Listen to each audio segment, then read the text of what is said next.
Hello दोस्तों, AP Verma education knowledge में आप सबका फिर से स्वागत एवं अभिनंदन है। जैसा कि आपने हाई स्कूल के टॉपिक को लगातार क्लियर कर रहे हैं दोस्तों, तो यहाँ पे हमारा जो है एक वीडियो कंप्लीट हुआ है ह्यूमन रिप्रोडक्शन का, उसका हम अगला वीडियो कंप्लीट करेंगे। ठीक है, तो दोस्तों आपने पिछले वीडियो में देखा ह्यूमन रिप्रोडक्शन में ये यूपी और बिहार वाले बच्चों के लिए है। ठीक है, जो हिंदी मीडियम के हैं और उन्हें हिंदी के साथ साथ अंग्रेजी भी हमारा सिखाने की जो है पूर्ण कर्तव्य निष्ठा है, जिससे उन्हें अंग्रेजी में परिपक्व हो जाएं और अंग्रेजी शब्द से उन्हें घबराहट न लगे और वो जो है जहां पे जाएं ताबड़तोड़ कर दें, अपना सारा सिस्टम को हिला के रख दें। ठीक है, नीट को करेक्ट करें, जेई को करेक्ट करें, लेखपाली करेक्ट करें, जिस भी कंपटीशन एग्जाम के हों सारे कंपटीशन एग्जाम में भी उनके क्वेश्चन जो है आए और उनके बेसिक कॉन्सेप्ट अच्छे से क्लियर हों। तो जितने भी हमारे कांस्टेबल, यूपी पुलिस, ठीक है, रेलवे, एसएससी, सीजीएल जो भी आते हैं दोस्तों, सभी जो है सभी में नॉर्मल क्वेश्चन जो है पूछे जाते हैं। तो यहाँ से हम टाइम लॉस ना करते हुए ह्यूमन रिप्रोडक्शन या जिसे मानव जनन कहते हैं, ठीक है, मानव जनन, तो इसका हम सेकंड वाला लेक्चर कवर करते हैं दोस्तों। तो पहले लेक्चर में हम देखे थे कि मानव जनन में हम बताते हैं कि हमारे जो है एक मेल होते हैं और क्या होते हैं, फीमेल होते हैं। ठीक है, इसमें बताया गया था कि मेल से हमारे स्पर्म बनते हैं दोस्तों, क्या बनता है, स्पर्म बनता है, और फीमेल से क्या बनते हैं, ओवम बनते हैं। ठीक है, मेल को हिंदी में दोस्तों नर बोलते हैं और फीमेल को मादा बोलते हैं, स्त्री जिसे हम कहते हैं। ठीक है, और इससे मेल से हमारे शुक्राणु बनते हैं दोस्तों, हिंदी में अगर बोला जाए इससे शुक्राणु बनते हैं, और इससे क्या बनते हैं, अंडाणु बनते हैं। ठीक है, क्या बनते हैं, अंडाणु बनता है दोस्तों।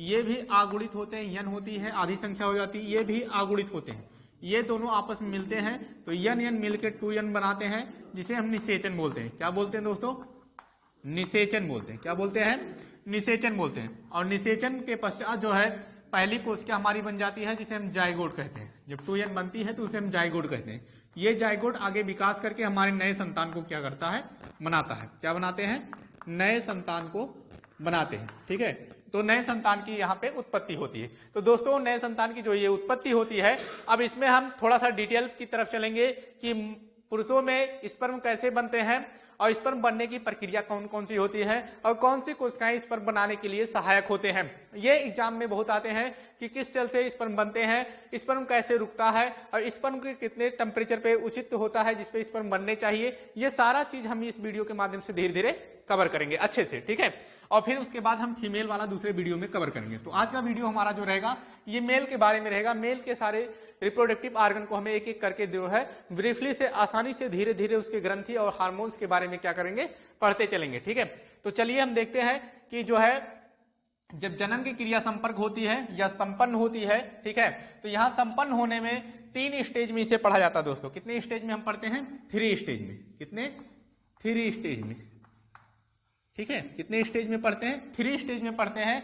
एक निषेचन से पूर्व घटना, पहला स्टेज में हम पढ़ते हैं निषेचन से पूर्व घटना क्या हुई होती है, निषेचन पूर्व घटना।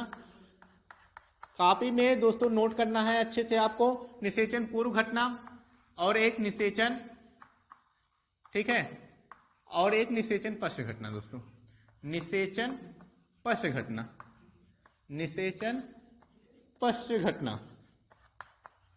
ठीक है, इंग्लिश अगर जो दोस्त सीखना चाहते हैं वो इंग्लिश भी सीखते चलेंगे। ठीक है, प्री फर्टिलाइजेशन, इसका इंग्लिश हो जाएगा प्री फर्टिलाइजेशन, फर्टिलाइजेशन। ठीक है, फर्टिलाइजेशन इसका हो जाएगा दोस्तों, फर्टिलाइजेशन। ठीक है, और इसका हमारा पोस्ट फर्टिलाइजेशन, पोस्ट फर्टिलाइजेशन। ठीक है, प्री फर्टिलाइजेशन, फर्टिलाइजेशन और पोस्ट फर्टिलाइजेशन। प्री फर्टिलाइजेशन मतलब निषेचन से पूर्व घटना क्या होती है, फिर निषेचन क्रिया होती है जब हमारे दो आगुणित यहाँ पे दोनों आपस में मिलते हैं, निषेचन क्या होते हैं, और फिर निषेचन के बाद वाली घटना क्या होती है। इसे 3 स्टेज में हम पढ़ेंगे। ठीक है, तो निषेचन पूर्व घटना पुरुषों में भी होता है और स्त्रियों में निषेचन पूर्व घटना होते हैं। ठीक है, तो निषेचन पूर्व घटना में क्या होता है दोस्तों, तो निषेचन पूर्व घटना में अगर आपको अच्छे से बता दिया जाए तो आप यहाँ पे आपके सारे कॉन्सेप्ट क्लियर हो जाएंगे कि निषेचन पूर्व घटना में स्त्री हो या पुरुष उसमें युग्मक बनते हैं। क्या बनते हैं, आसान शब्द में अगर हम कहें तो उसमें जो है क्या बनते हैं, युग्मक बनते हैं। ठीक है। अगर इंग्लिश में बोले तो इसे गैमीट बनते हैं। उनके अंदर क्या बनता है दोस्तों? गैमीट बनता है। ये गैमीट दो तरह के होते हैं, मेल में अलग बनते हैं और फीमेल में अलग बनते हैं, फीमेल में और मेल में। ठीक है, ये गैमीट का निर्माण होता है। ठीक है, युग्मक का निर्माण होता है। मेल में अलग युग्मक बनते हैं और फीमेल में अलग युग्मक बनते हैं। ठीक है, फीमेल में जिस जो बनता है उसे हम ओवम बोलते हैं दोस्तों। ठीक है, और मेल में जो बनते हैं उसे हम क्या बोलते हैं? स्पर्म बोलते हैं। ठीक है, तो यहां से ये निषेचन के पूर्व घटना होते हैं। जो निषेचन से पहले जो है उनके अंदर युग्मक क्या होते हैं? निर्माण होता है। और युग्मक के बनने के पश्चात उनके अंदर जब युग्मक बन जाते हैं तो दोनों आपस में मिल के एक जो है जाइगोट का निर्माण करते हैं और वही जाइगोट आगे चल के जो है नए संतान को जन्म देता है। तो अच्छे से सारा चीज क्लियर करेंगे आप, और कंपटीशन एग्जाम से रिलेटेड भी यहीं से बेसिक कॉन्सेप्ट क्लियर करेंगे। तो दोस्तों ये पढ़ाई है, गाना नहीं। ठीक है, तो यहाँ पे थोड़े से आपको जो है सीरियस होना पड़ेगा और सीरियस साथ साथ जो है मौज करके पढ़ना होगा। ठीक है, सारा चीज यहाँ से क्लियर होने चाहिए। तो यहाँ से हमारे जो है निषेचन पूर्व घटना में क्या होते हैं? युग्मक का निर्माण होता है और युग्मक में दोनों युग्मक बनते हैं, मेल में भी बनता है और फीमेल में भी बनते हैं। चलिए हम मेल को वाले जो है पहले कवर करना शुरू करते हैं। ठीक है, जैसा कि हमने कहा कि इस वीडियो हमारे मेल वाले कवर किए जाएंगे, तो मेल वाले के एक एक टॉपिक को हम कवर करना शुरू करते हैं। ठीक है, तो चलिए फटाफट से हम मेल वाले टॉपिक को कवर करना शुरू करते हैं। आप अच्छे हैं और बेहतर हैं और सबसे अच्छे हैं। ठीक है, तो यहां से हम सारे मेल वाले पोर्शन जो है अच्छे से कवर करना शुरू करते हैं। चलिए बिना टाइम लॉस करे हम मेल वाला जो है पोर्शन कवर करना शुरू करते हैं। मेल मतलब हम यहाँ हेडिंग लगा लेंगे, male reproductive organ. Male reproductive organ दोस्तों ये इंग्लिश मीडियम वालों का नहीं है, ये हिंदी मीडियम वालों के लिए ही पढ़ा रहे हैं। ठीक है, उन्हें घबराना नहीं है कि इंग्लिश में सर लिख रहे हैं। ठीक है, हिंदी में भी लिखेंगे। नर जनन अंग तंत्र, नर जनन अंग तंत्र। ठीक है, नर जनन अंग तंत्र। तो नर जनन अंग तंत्र में ठीक है जब हम पढ़ना शुरू करेंगे तो वह अंग जो स्पर्म को बनाते हैं, ठीक है, वह अंग जो स्पर्म को बनाते हैं उसे नर जनन अंग कहते हैं। उसे क्या बोलते हैं दोस्तों? नर जनन अंग बोलते हैं। ठीक है, उसे क्या बोलते हैं? नर जनन अंग बोलते हैं। ठीक है, तो वह अंग जो युग्मक को बनाते हैं, ठीक है, युग्मक मतलब गैमीट का निर्माण करते हैं या स्पर्म को निर्माण करने में सहायता करते हैं या स्पर्म को निर्माण करते हैं, उसे नर जनन अंग तंत्र कहते हैं। इसमें कुछ अंग होते हैं जिसमें स्पर्म बनते हैं और कुछ जो होते हैं जिसमें युग्मक का बनाने में सहायता करते हैं। तो कुछ ग्रंथियां होती हैं, कुछ नलिकाएं होती हैं जिनके माध्यम से स्पर्म बनता है। ठीक है, तो इसमें भी हम दो भाग में करके पढ़ते हैं दोस्तों। एक प्राथमिक अंग हम पढ़ते हैं जिसे प्राइमरी ऑर्गन बोला जाता है, प्राइमरी ऑर्गन। ठीक है, प्राइमरी ऑर्गन। एक सेकेंडरी ऑर्गन, सेकेंडरी ऑर्गन।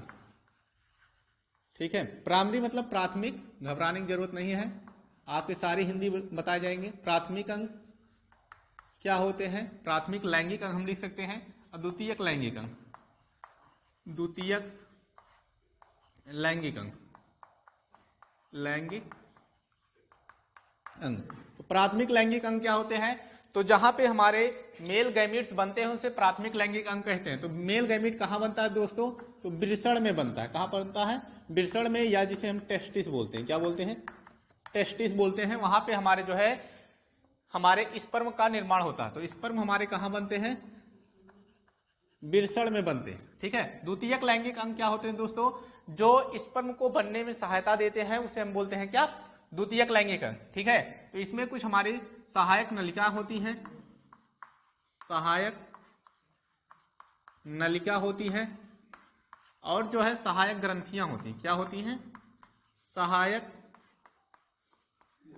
ग्रंथियां होती है। कॉपी में जरूर नोट करिएगा जिससे आपका इससे पूरा बेनिफिट मिल सके। ठीक है, तो एक सहायक नलिकाएं होती हैं और एक सहायक ग्रंथियां होती है जो हमारे द्वितीयक लैंगिक अंग होते हैं। ठीक है, तो वृषण के अंदर जो है स्पर्म का निर्माण होता है दोस्तों, और कुछ ग्रंथि और नलिकाएं जो है वृषण को बनने में क्या करते हैं?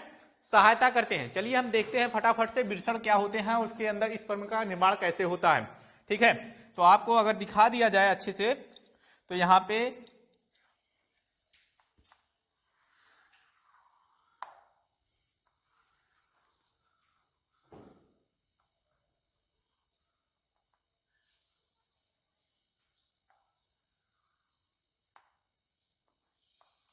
ठीक है। एक मनुष्य के, ये जो है हमारा स्कार्टम होता है, ये क्या होता है, स्कार्टम होता है, ठीक है, जिसे हिंदी में वृषण कोश बोलते हैं। क्या बोलते हैं, वृषण कोश बोलते हैं दोस्तों, ठीक है। ये स्कार्टम होता है जिसके अंदर जो है क्या होते हैं, वृषण होते हैं। क्या होते हैं, वृषण होते हैं, ठीक है। और ये वृषण कितने होते हैं, तो एक पेयर होता है दोस्तों। कितना होता है, एक पेयर या एक जोड़ी, ठीक है। ये वृषण एक पेयर या एक जोड़ी होता है, ठीक है। तो ये जो है वृषण जो पाए जाते हैं, ये पुरुषों में पाए जाते हैं। कहाँ पाए जाते हैं, पुरुषों में पाए जाते हैं, जिनके अंदर से शुक्राणु का निर्माण होता है। शुक्राणु या स्पर्म बनते हैं, ठीक है। जिसे देहात में अच्छे से अगर जाने, देहात में अंडू बोलते हैं।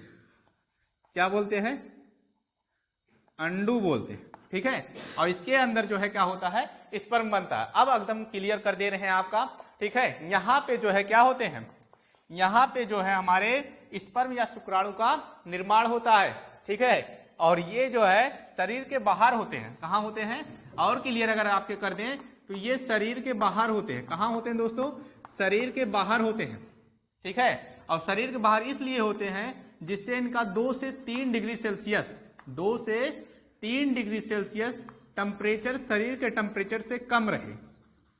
शरीर के टेम्परेचर से, ठीक है, शरीर के टेम्परेचर से 2 से 3 डिग्री सेल्सियस इनका टेम्परेचर क्या रहे, कम रहे। क्यों कम रहे, क्योंकि अगर ज्यादा टेम्परेचर रहेगा दोस्तों, तो ज्यादा टेम्परेचर पे इसमें युग्मक का निर्माण नहीं हो पाता है। कम टेम्परेचर पे ही युग्मक या शुक्राणु के निर्माण हो पाते हैं। जितना कम टेम्परेचर रहेगा, शुक्राणु उतने ही अधिक और अच्छे रहेंगे, और जितना अधिक टेम्परेचर रहेगा तो शुक्राणु उतने ही कम रहेंगे, ठीक है। और वो जो है अगर अधिक टेम्परेचर दे दिया जाएगा तो यहाँ स्पर्म का निर्माण ही नहीं होंगे, वो यूरिन के मार्ग से ही जो है क्या हो जाएंगे, बाहर निकल जाएंगे, ठीक है। अब यहाँ पे एक एक वृषण के बारे में हम थोड़ा सा सीखेंगे कि एक वृषण क्या होता है, उसके अंदर क्या क्या होते हैं, ठीक है। तो यहाँ तक आप नोट कर लीजिए, फटाफट से हम जो है एक वृषण के बारे में सीखना शुरू करते हैं। तो दोस्तों आई होप आपके अच्छे से सारे कॉन्सेप्ट क्लियर कर रहे होंगे और आपको जो है सारा चीज देखने में और सुनने में मजा भी आ रहा होगा, ठीक है। चलिए हम एक वृषण के बारे में तुरंत सीख लेते हैं, टाइम लॉस ना करते हुए, ठीक है। आप चैनल को सब्सक्राइब कर रहे हैं और शेयर भी कर रहे हैं, जिससे जो है इस चैनल की फैमिली जो है बड़ी होती जा रही है, ठीक है। चलिए हम देखते हैं एक वृषण के बारे में थोड़ा सा सीखते हैं दोस्तों, एक वृषण में क्या क्या होता है, ठीक है। आपने सीखा कि वृषण कहाँ पे होता है और कैसे होते हैं, और जो है शुक्राणु हमारे कहाँ पे बनते हैं, ठीक है। तो एक वृषण अगर उसके अंदर से निकाल लिया जाए दोस्तों, एक वृषण की संरचना अगर निकाल लिया जाए तो ये एक वृषण की संरचना हो गई, ठीक है। एक वृषण को जब ऐसे करके हम काट देंगे, वृषण को हम लेंगे और उसे हम क्या कर देंगे, काट देंगे। तो एक वृषण को जब काटा जाएगा तो ऐसे करके आपको जो है कई सारे छोटे छोटे कच्छक मिलेंगे उसमें, ठीक है। और मनुष्यों में इसकी कच्छक की संख्या 250 होती है। कितना होता है, 250 कंपार्टमेंट या कच्छक, ठीक है, जिसे हम विषणीय पिंडक बोलते हैं। क्या बोलते हैं, विषणीय पिंडक, विषणीय पिंडक बोलते हैं। क्या बोलते हैं दोस्तों, जिसे हम विषणीय पिंडक बोलते हैं, ठीक है। इन विषणीय पिंडक में एक एक विषणीय पिंडक में 1 से 2 या 3 शुक्रजनक नलिकाएं होती हैं। क्या होते हैं, शुक्रजनक नलिकाएं होती हैं। एक विषणीय पिंडक में 1 से 3 शुक्रजनक नलिकाएं लगभग जो है पाई जाती हैं, ठीक है। और इसमें कुछ खाली स्थान होता है जिसमें हमारी अंतराली कोशिका पाई जाती है, जिसे हम लीडिंग सेल बोलते हैं। इन विषणीय पिंडक में खाली स्थान होता है जिसमें हमारी अंतराली कोशिकाएं पाई जाती हैं, ठीक है। तो एक विषणीय पिंडक जो होते हैं हमारे, ठीक है, एक विषणीय पिंडक में ठीक है, एक विषणीय पिंडक में हमारे 2 से 3 शुक्रजनक नलिकाएं होती हैं। और ये विषणीय पिंडक एक विषण के अंदर 250 होते हैं, ठीक है। अगर 2 है तो लगभग 500 विषणीय पिंडक होते हैं जिसमें युग्मक का निर्माण होता है, ठीक है। अब इनके बीच में जो कोशिकाएं पाई जाती हैं दोस्तों, उन कोशिकाओं के बारे में हम तुरंत सीख लेते हैं। फटाफट से आप अपने कॉपी में इतना नोट करिए, ठीक है। हम इनके बारे में थोड़ा सा क्या करते हैं, सीख लेते हैं, ठीक है।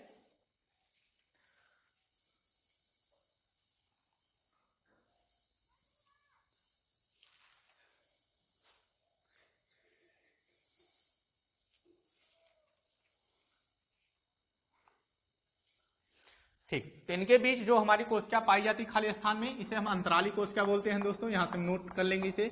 उसके बीच में जो खाली स्थान पाई जाती थी उसमें अंतराली कोशिका होते हैं, जो हमारे जो है स्पर्म को बनने में सहायता करती हैं। ठीक है, अब इसमें से हमारे जो ये शुक्रजनक नलिकाएं थी दोस्तों, एक विषणीय पिंडक में जो शुक्रजनक नलिकाएं थी, एक शुक्रजनक को नलिका को हम निकालें तो ऐसे करके उनको पाइप काट लिए। ठीक है, जब एक शुक्रजनक नलिका को निकाला गया तो उनके पाइप को जब काट के हम देख रहे हैं जो 2 से 3 पाए जाते थे, उनके पाइप में देखा गया तो उनके पाइप में भी 2 प्रकार की कोशिकाएं पाई जाती थी। कई प्रकार की कोशिकाएं पाई जाती थी? मान लो ये वाली संरचना गोल वाला हम यहाँ बना दिए। ठीक है, और यहाँ पे हम 2 पेंसिल से डिनोट कर दे रहे हैं, एक क्रॉस बना दे रहे हैं। मान लो आपको क्लियर नहीं होगा तो यहाँ पे हम 2 पेन से क्लियर कर दे रहे हैं, और यहाँ पे क्लियर करने के साथ साथ दोस्तों दूसरा वाला हम जो है रेड पेन से कर दे रहे हैं। ठीक है, यहाँ रेड से कर दे रहे हैं, आपको क्लियर होनी चाहिए सारी चीज। ठीक है, 2 प्रकार की इसमें कोशिकाएं पाई जाती थी। ठीक है, इन दोनों प्रकार की कोशिकाओं के नाम और काम हम इसी समय तुरंत पढ़ लेंगे। ठीक है, एक हमारी शुक्रजनक कोशिका है और दूसरा हमारी सर्टोली कोशिका है। तो एक को हम लिखेंगे शुक्रजनक कोशिका, शुक्रजनक कोशिका, और दूसरा दोस्तों हमारा है सर्टोली कोशिका, सर्टोली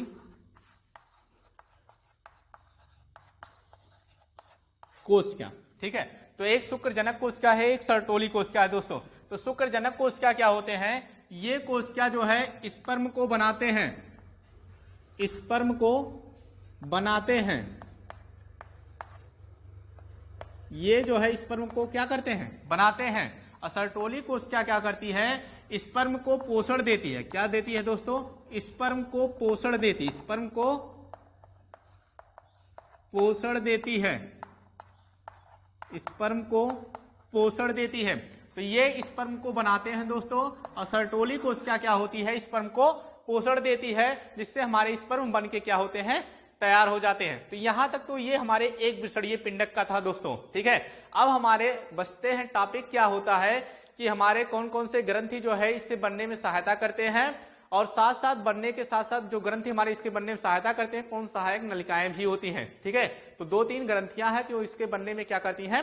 सहायता करती हैं। आपको और भी इसमें अगले वीडियो में बताएंगे कि स्वप्न दोष भी क्या होता है। स्वप्न दोष, स्वप्न दोष जिसे इंग्लिश में बोलते हैं नाइट फॉल।